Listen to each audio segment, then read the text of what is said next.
kata-katanya manis, segala sesuatu padanya menarik. Demikianlah kekasihku, demikianlah temanku. Assalamualaikum, selamat datang kembali di channel ini. Kali ini saya akan bahas tema yang sebenarnya udah lama saya mau bahas, cuman ketunda terus guys, kelewat terus. Tapi mumpung hari ini ada waktu, saya akan bahas ini, yaitu di dalam Kidung Agung, Kitab Kidung Agung pasal 5 ayat 16, katanya sih itu menubuatkan tentang nabinya Pak Abdul Somad atau nabinya Ustadz lah, Nabi Muhammad begitu. Nah, benarkah demikian guys? Kita akan bahas. Tapi sebelumnya saya kasih tahu bahwa pembahasannya saya mau berseri guys. Jadi beberapa hari ke depan saya akan bahas ini supaya bisa fokus dan mendetail. Kali ini saya akan melihat secara konteksnya aja dulu. Benar nggak sih ini menyebut tentang Muhammad apa enggak? Tapi sebelumnya mari kita akan dengar videonya. Kata-katanya manis, segala sesuatu padanya menarik. Demikianlah kekasihku, demikianlah temanku. Dia kekasihku, dia temanku. Hai putra putri Yerusalem. Inggrisnya, his voice and speech are exceedingly sweet. Yes, he is altogether lovely. Ini yang jadi masalah. Terjemahan Indonesia diambil dari terjemahan Inggris. Terjemahan Inggris diambil dari mana? Bahasa Ibrani.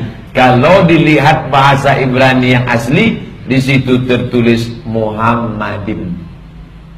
Muhammadim itu artinya apa? Diterjemahkan mereka ke dalam bahasa Inggris, altogether lovely. Bahasa Indonesianya, segala sesuatu padanya menarik. Sebenarnya sih yang ngeklaim bahwa ayat ini nubuatan tentang nabi mereka tidak hanya Pak Ustadz Abdul Somad, tapi hampir semua, mungkin semua ya guys, yang mengatakan demikian. Mari kita akan cek langsung ke Kidung Agung. Sebenarnya yang mereka kutip hanya satu ayat, seperti kebiasaan mereka lah kalau mau kutipkan satu ayat keluar dari konteksnya. Di dalam Kidung Agung 5 ayat 16. Tapi kali ini kita akan coba baca baik-baik dari ayat yang ke-9 sampai 16. Benarkah ini menyebut nama dari Muhammad? Atau sebenarnya bukan? Mari kita akan baca dulu ayat 9. Di dalam Kidung Agung 5 ayat 9, apakah kelebihan kekasihmu daripada kekasih yang lain?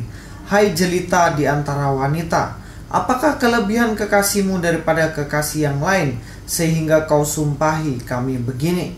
Jadi di sini ada seseorang yang ditanyai oleh sekelompok orang.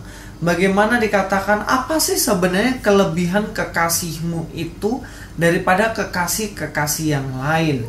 Ya maklum aja, saya harus jelaskan di dalam kitab Kidung Agung ini adalah kisah tentang seseorang yang sedang jatuh cinta kepada pasangannya. Karena saking jatuh cintanya, makanya dia selalu memuji kekasihnya, membanggakan kekasihnya. Kalau kita tahu konteks dari kitab ini menggambarkan cintanya Allah kepada jemaatnya. Cintanya Allah kepada Israel digambarkan dengan cinta pasangan kekasih. Lalu ketika perempuan ini mencari kekasihnya, lalu ditanyailah, apa sih sebenarnya kelebihan dari kekasihmu? Jadi jawaban di teks-teks selanjutnya, ayat-ayat selanjutnya adalah deskripsi tentang kekasihnya itu. Bisa paham sampai sini? Jadi misalnya saya tanya, sebenarnya apa sih kelebihan dari istrinya Pak Jokowi? Maka Pak Jokowi akan bilang, oh istri saya itu cantik, dia baik, dia itu sangat ramah, suka senyum. Nah, penjelasan-penjelasan ini adalah mendeskripsikan bagaimana sebenarnya istri Pak Jokowi. Jadi kalau kita lihat nanti akan dikasih tahu mungkin kekasihnya begini dalam teks selanjutnya, maka kita tahu itu sebenarnya pendeskripsian kepada pasangannya, bukan menyebut nama. Tapi kita akan lanjutkan aja di ayat yang ke-10.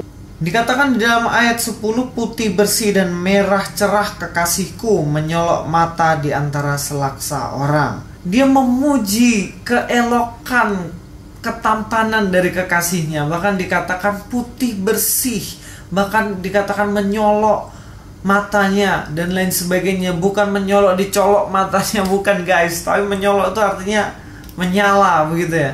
Bagaimana dikatakan atau dideskripsikan kekasihnya ini luar biasa. Kita lanjutkan di ayat 11. Bagaikan emas, emas murni kepalanya, rambutnya mengombak, hitam seperti gaga. Orang ini memuji kekasihnya yang bagaimana rambutnya begitu luar biasa, bagaimana bagian wajahnya sungguh luar biasa. Inilah pendeskripsiannya pada kekasihnya.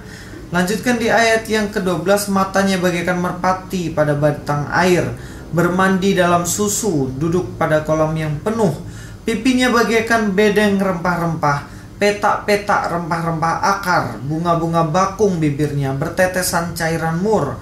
Tangannya bundaran emas berhiaskan permata Tarsis, tubuhnya ukiran dari gading bertabur batu nilam. Kakinya adalah tiang-tiang marmer putih bertumpu pada alas emas murni. Perawakannya seperti gunung Libanon, terpilih seperti pohon-pohon aras. Sampai di sini kita melihat bagaimana sang kekasihnya ini dipuji dari fisiknya. Fisiknya begitu luar biasa mengagumkan guys. Inilah pendeskripsiannya atas pertanyaan dari putri-putri Sion itu, atau putri-putri Yerusalem. Apakah pendeskripsian, penjelasan, pemujian tentang kekasihnya ini sampai sini? Tidak guys, berlanjut di ayat 16. Dikatakan ayat 16, kata-katanya manis mata-mata. Jadi bukan lagi menuju kepada fisiknya, tetapi yang dipuji adalah perkataannya yang begitu manis, yang artinya begitu santun kepada orang lain. Perkataannya yang begitu indah.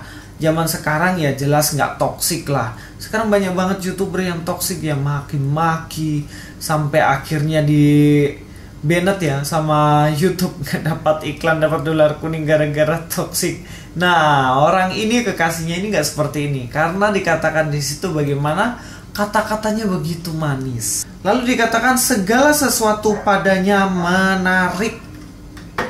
Segala sesuatu padanya itu menarik.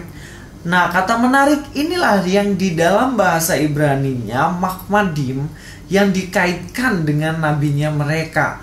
Tapi apakah menarik di sini adalah nama seseorang, guys? Apakah di sini nama seseorang? Kalau dari konteks bahasa Indonesianya, jangan khawatir. Di seri besok saya akan bahas secara detail, lebih masuk ke dalam mengenai makna teks ini. Tapi saat ini kita akan telaah dari bahasa Indonesianya. Di sini katakan menarik.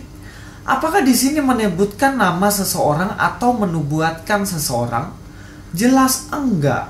Sebab menarik di sini adalah pendeskripsian bagaimana kekasihnya itu adalah menarik. Karena dikatakan di sini demikianlah kekasihku, demikianlah temanku, hai putri-putri Yerusalem. Kekasih dari perempuan ini adalah menarik.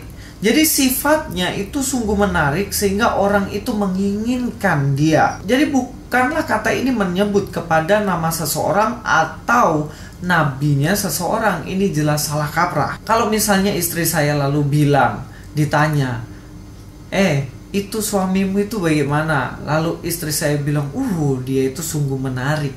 Banyak orang suka sama dia karena dia sangat menarik. Lalu apakah dia itu menyebut nama saya?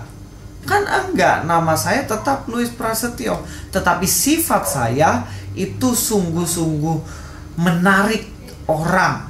Nah, inilah kalau dikaitkan dengan dikatakan menyebut nama seseorang, nabi seseorang, jelas-jelas nggak nyambung. Dan itu sungguh pemaksaan. Jadi mohon dilihat teks itu secara benar, jangan ngawur. Saya akan bahas juga Kaf Media Channel yang sudah mengcounter pandangan saya. Tapi dari counternya itu justru menunjukkan bahwa dia sama sekali tidak mengerti Alkitab. Seru nih guys, sebenarnya saya mau mendapatkan perlawanan yang lebih dari itulah, mengingat subscribernya yang banyak banget ya, Kaf Media Channel. Tapi sepertinya nggak seberat itu. Nggak sesuai harapan guys, tapi nggak apa-apa lah. Tapi yang jelas di sini kalau dipaksakan Kidung Agung pasal 5 ayat yang ke-16 ini dipaksakan untuk menunjuk kepada nama orang, pribadi orang, jelas ini salah total. Sebab dalam teks bahasa Indonesia ini pun tidak pernah dikatakan itu adalah nama seseorang. Itu hanyalah sifat seseorang yang mana diinginkan dia itu menarik banyak orang. Begitu ya guys ya. Oke, kita akan ketemu lagi besok hari untuk tetap membahas di dalam Kidung Agung pasal 5 ayat 16. Jadi jangan lupa untuk menyaksikan video selanjutnya. Louis Prasetyo sini, God be with you all.